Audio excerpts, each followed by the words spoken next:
this video, I'm going to show you how to do some really simple edits just using the software in your phone to crop your image and also to change the color balance. Most phones have some kind of edit imaging software, and if they don't, you can usually download some kind of app from the internet. Again, my phone is an iPhone SE, and so it's got limited functions, but it still has enough to get the job done. I selected this image. I think that it has potential to it, but you can see that there's a hole in the backdrop and you can see the white plastic backdrop. The horizon line is a little crooked, but I can play with all that.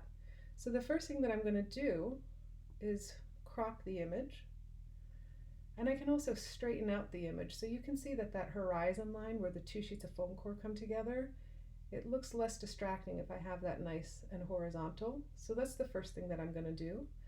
And then the next thing I'm going to do is work on cropping the image. So now you can't see that hole that was in the backdrop of my foam board, and you can't see that white reflector sheet that I was using.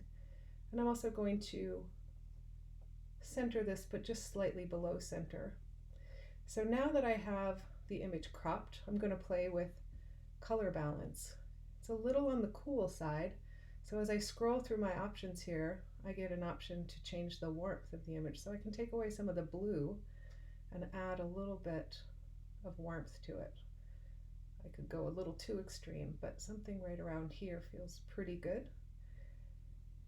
I think the brightness is pretty good, but sometimes I like to just see if that's where it needs to be. But I'm looking to not blow out any of the white parts. So that feels just about right.